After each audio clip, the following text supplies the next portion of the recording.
You have a metal arm. That is awesome, dude. By Just Another Book Nerd. Chapter 2. The Avengers. Tony fitted Peter with his arm that Saturday so that he could use the weekend to get used to his new prosthetic and be able to go to school on the following Monday, because Peter is a stubborn nerd who refuses to miss more school than he has to. Peter smiled when his dad told him how he and Yuri didn't do much more than the basics, so that he could help with the upgrades. Tony had made the arm of vibranium, and it was moulded to look like his other arm, but other than that, they didn't do much else, leaving it up to Peter.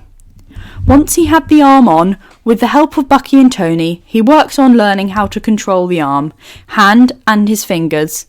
By the end of the day, they had collectively agreed that, while Peter should be able to get the hang of it in time for school on Monday, at least he didn't have to learn how to write with it, he was right-handed. They all thought that Peter should wait at least another week before going back out as Spider-Man. Peter only reluctantly agreed after he was reminded that he didn't have enough experience with the arm yet, and that he hadn't upgraded the arm to make it sticky yet, which may cause him some problems. He was cleared to go do training with Bucky and his Mama Pauk to get to work on his new skills that he could use now that he had a metal arm. Nat sparred with him as she usually would, to work on his reflexes and his reaction times. Bucky taught him that now, with an arm made of the same material as Steve's shield, he now also had a shield with him at all times.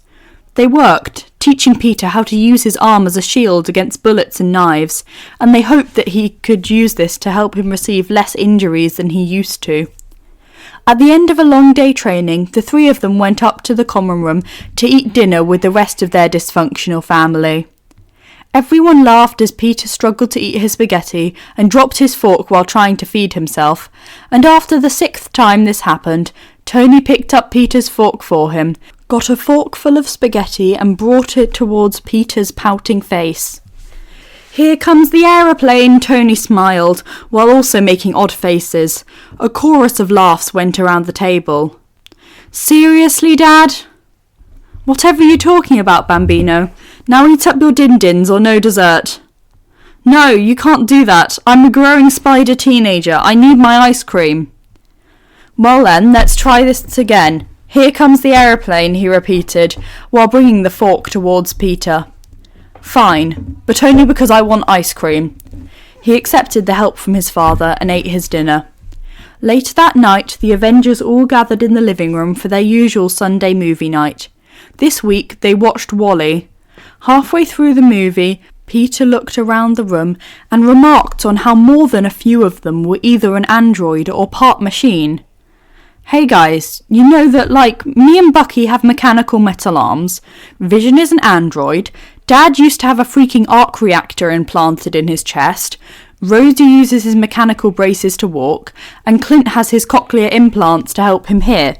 Does that make us cyborgs? Can we call ourselves the Robot Bros? I mean, me and Bucky are automatically the Metal Arm Bros, but when you think about it, there is more than just us with technology within us." "Huh. I guess none of us ever really thought about that," his dad responded, looking down at his son who was lying with his head on his chest. "See? None of you think of any of the important things," Peter yawned, drifting asleep.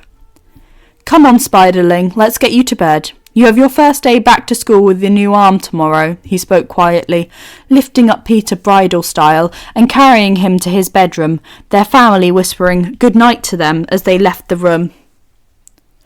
I hope you enjoyed the chapter. Have a lovely day.